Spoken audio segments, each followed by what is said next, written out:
இன்னைக்கு போராடுகிற எங்கள் வேளாண்குடி மக்களை பார்த்தா உனக்கு பைத்தியக்கார மாதிரி ஏமாளி மாதிரி தெரியும். ஒரு விவசாயி வீதியில் நிற்கிறான் என்றால் அது நாடில்லை நரகம் என்று புரிந்து கொள்வி. நல்லா கவனிச்சுங்க. ஒரு விவசாயி வாழ்கிறான் வளர்கிறான் என்றால் அந்த நாடு வாழுது வளர்கிறது என்று பொருள்.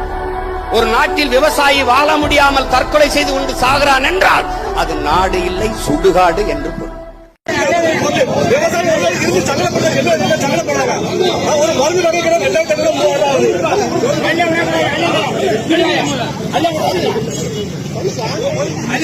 விவசாயி வயிற்று அடிக்காதீங்க.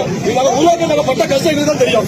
காலை 4 மணிக்கு குடும்பத்தோட இருந்து பறிச்சு கடைக்கு கொண்டோம்னா உட்கார வச்சுக்கிட்டு இன்னைக்கு இன்னும் பொழுது எங்களுக்கு ரொம்ப போச்சு.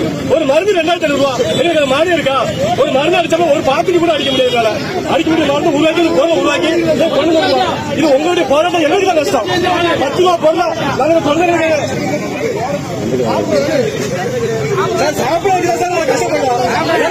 சார் கஷ்டப்படுறோம். செருப்பு போட்டு இறங்க மாட்டேன் சார். அதுக்காக செருப்பு போட்டு இறங்க மாட்டேன்.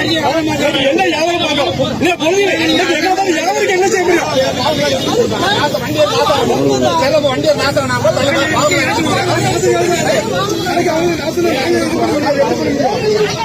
பொருளுக்காக என்ன சார் செய்வோம்? வியாபாரம் பாதிருச்சு.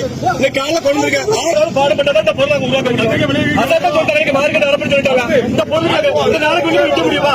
ஏஜா கொடுக்க முடியுமா? சார் தயவு செய்து விவசாயிகளை வாழ விடுங்க. விவசாயிக்கு உரிமை தொகை தான் கிடைக்க மாட்டேங்குது. நிலத்த பொருளாதார நம்ம கொடுக்க முடியாத அளவுக்கு இருக்கு. நீங்க கொண்டபடி ஒவ்வொரு வேலையும் நீங்க அங்க அமௌண்ட் ஏத்த அவங்க எங்கிட்ட விலையை குறைப்பாங்க. எங்கிட்ட விலையை குறைச்சாங்க பொதுமக்கள் தான் ரேட்டை ஏற்றுவாங்க. நீங்க எங்கிட்ட விலையை குறைக்கலாம் ஏற்ற விட மாட்டியா? எங்களுக்கு உண்டான பொருளுக்கு விலையும் கிடைக்க மாட்டியா? அப்ப நாங்க எப்படி வாழ்வாரத்தை தீர்மானிக்க